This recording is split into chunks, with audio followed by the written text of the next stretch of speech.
Hello, good morning and welcome to the St. Ronan's News this Thursday, the 4th of February 2021. First off, a justification to young Sid from the Mathletics results yesterday. Unfortunately, Sid was left out from the bronze award page owing to some technical issues. So Sid, our sincere apologies. But well done on your bronze achievement. Keep up the good work. What's on this week? Today we have Chapel from the St. Ronan's Radio and Class 3 Assembly. Tonight it's the Year 4 Parents' Evening. I shall see you there. I hope it goes as well as the Year 3 Parents' Evening did earlier this week. Tomorrow we have Mindfulness and The Gathering with Richie and whoever Richie's booked for tomorrow. I've got no idea as of yet. Muddy Diaries now from Mrs. Kanzig. Hello everyone and welcome to my second Muddy Nature Diaries with Mrs. Kanzig. So, firstly, I thought a bit of fun is to share with you my route to school. I have this really cool OS map, sort of app on my phone. Gosh, that sounds quite sad, doesn't it? I have an OS map where I can plot my route. So in a moment I'll show you that and then we'll get on to my morning run in. For those of you who are interested, here is my OS route in that I've plotted. I couldn't quite work out how to get it all on the video, but this gives you a bit of an idea. I stick to the back roads to start with, and then depending on how I'm feeling and whether I want to get muddy feet, I'll pop off onto a footpath to take me into St. Ronan's. But anyway, you can't see much of the map, so we'll leave it at that. Now, my run-in today, I was just so inspired and taken by the light, the quality of the light, and how it changed, and actually also the difference between, looking east and seeing the sun rising, and then to sort of running more sort of west direction, where the light wasn't, because of rising in the east and setting in the west. So I was just quite taken, and hopefully, you also will enjoy the shots that I took of the light as the day was arriving. So it's about 7:15 in the morning, and looking east from Iden Green, you can see just a glimmer of light appearing. And this is about 1 kilometre into the run, and already you can see that the quality of the light has changed, and there's a lot more of it. And again, this is still looking east, and it's beautiful. The different shades actually of sort of yellows and reds, and then going darker as you go sort of looking into the sky higher up. And this was a very sort of peaceful scene with the sheep. Now, this was as I came out of a bit of woodland. I came up onto the sort of the brow of this hill, and it just blew me away, the beauty of the light. And I just had a moment just to feel grateful that I had this quiet moment just to stand and be at peace with the light around me. I'm in my final bit towards school, and you're probably wondering, why are you filming the ground? I'm just quite excited that I can run on what is normally ridiculously muddy. So I love the sound of the icy ground. Little things brings one pleasure in the morning. And there you have it. Take 2 of Muddy Nature Diaries with Mrs. Kanzig. And I hope you enjoyed some of the pictures and videos that I took. Very much amateur photographer. But yeah, I think for me, my entry today was just about something small, like the beginning of the day and the light arriving, and the quality of the colours is what really drove me through my day. And on that note, I'll say goodbye, and I hope you have a wonderful day and a wonderful week, and we'll see you next week. Thank you, Mrs. Kanzig. And now we go to part 2 of David Scatterborough's documentary from yesterday. This mystical and cheery fungus grows on decaying sticks and branches in damp spots beneath leaf litter on the woodland floor. Their startling pops of colour brighten up even the darkest winter day. Interestingly, they make a tiny puffing sound when they release their spores into the air. The edibility of the fruit bodies is not clearly established, but its small size, tough texture, and insubstantial fruitings would dissuade most people from collecting for the table. The species was originally named Helvela coccinea, by the Italian naturalist Giovanni Antonio Scopoli in 1772. In European folklore, it was said that wood elves drank morning dew from the cups. Slowly now. Let us retire. Carefully. Don't step there. This way. Let's move on. Marvellous. This brings us to an opportunity we can't pass up. Let's move some of these leaves. Here we are looking for... Yes, there they are. Hello, chaps. Here we see 3 examples of the slug. Not a popular creature, but nevertheless one that we see quite frequently. The lifespan is up to 12 months. They're found under stones, logs, buried in soil, like here, in amongst leaves. One of the most frequently seen examples is the common grey field slug. Another one seen in gardens, the Arion hortensis, so called because it's found in gardens, is black-coloured with orange-brown sole and grows to about 35 millimetres. The great grey slug, Limax maximus, is also known as the leopard slug on account of the spots along its body. I'm glad we haven't found one of those. I'm not partial to the leopard slug. Slugs have thousands and thousands of teeth. These tiny chompers are part of a rasping structure called a radula that's unique to mollusks. And in case that doesn't seem weird enough, slugs essentially breathe through a blowhole that opens on the side of their bodies. This round pore is called a pneumostome. These creatures are not violent, but often quarrels result in 2 members slugging it out. As is often the case in these documentaries, there are always deleted scenes, and so we will finish with some of these. Until next time. There, at last, a live specimen. After numerous failed attempts, we will attempt to get closer. Stay low. Duck and weave, and spit. And there it is, through the leaves. Can you see it? Hold on, just up, through there. It stands proudly gazing across the field. It's very still. Hold on a moment. Hello there. Oh, sorry. No, it's a statue. Pretty one, but it is a statue. Yes, camera crew, come here. Here we go. Duck! Duck! What are you doing on the ground? No, I meant duck. Duck in the water there. Pause.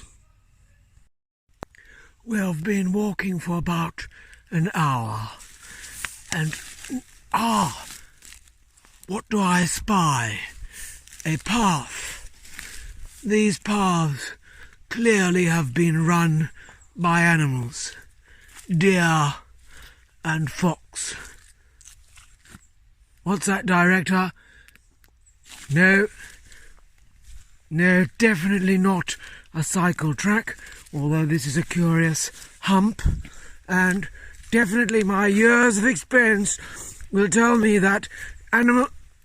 Wait a moment. No, it's a cycle track. Definitely a ramp. Sorry, my mistake. Right, this is just too tempting. Here we go. up the burn, and down the burn, and over the burn, and puddle, splash, up, over, pause. Cameraman, turn your volume up. I can hear the gentle humdrum of a bee. Can you hear it? Definitely. Follow closely.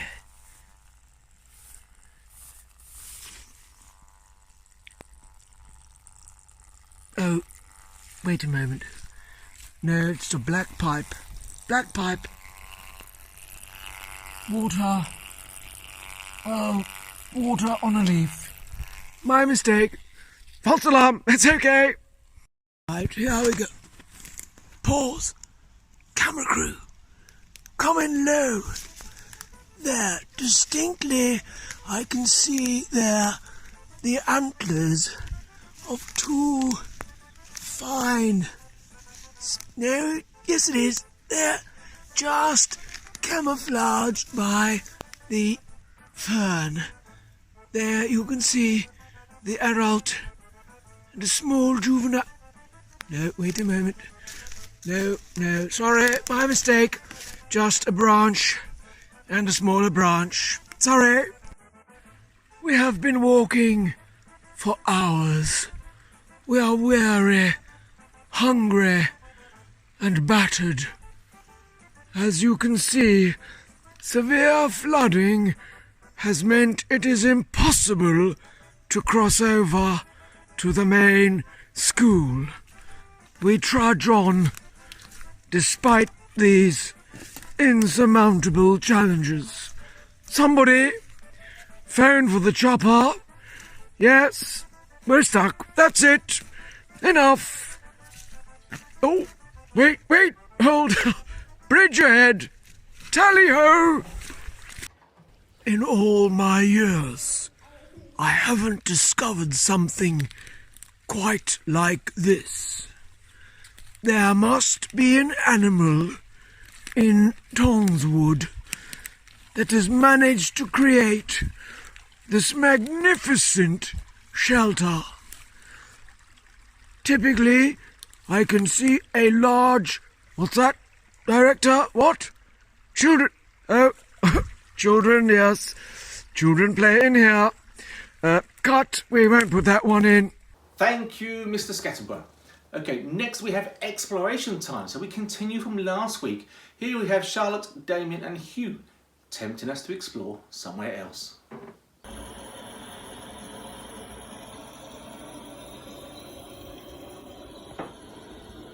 Welcome to the Amazon rainforest, where we will discover some very interesting and beautiful animals, such as snakes, pythons, and jaguars, which are very beautiful, and monkeys, which are very cheeky, and snakes are very, very dangerous.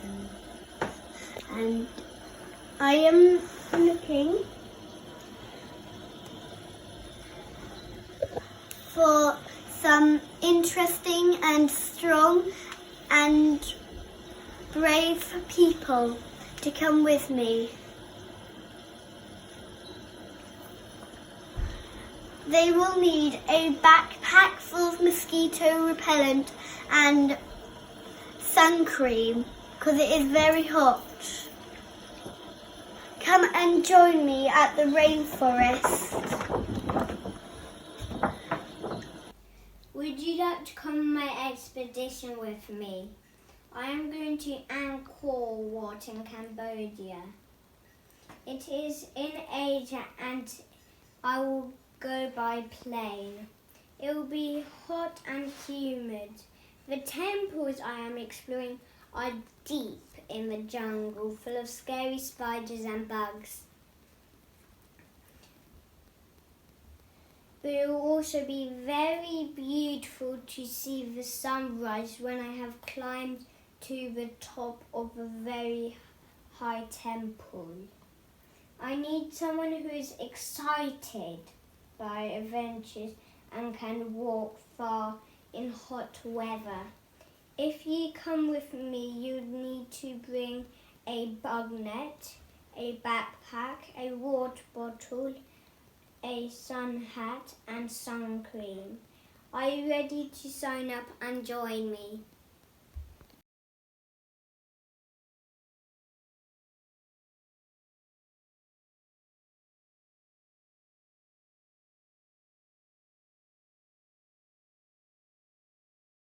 Hi, I'm Astronaut Hugh. Today I'm going to the red planet Mars. This one. It will be cold, dangerous, difficult, hard work, and tough.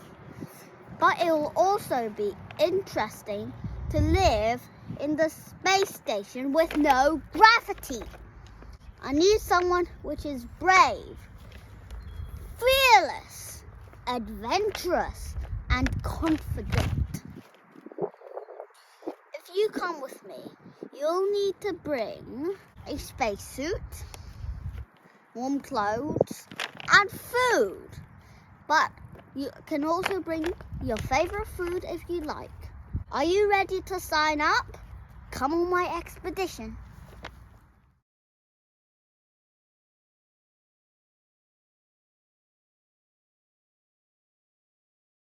Guess the microbe time with Mrs. Scott. Now don't forget the correct spelling of the emails down here. It's not the way you think it is. It's a different way of spelling Lucy. Let's see what the microbe's going to be this time. Hello everyone. Today's microbe. There are about 20 types of this microbe that live inside us. Luckily, the numbers are kept in check by the bacteria that are also inside us. It likes warm, moist places to live. Newborn babies sometimes have it in their mouth, which is a bit of a problem.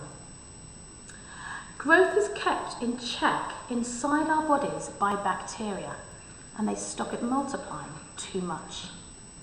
The food and drink industry rely on this microbe very, very much. And my last clue is, you either love it or you hate it.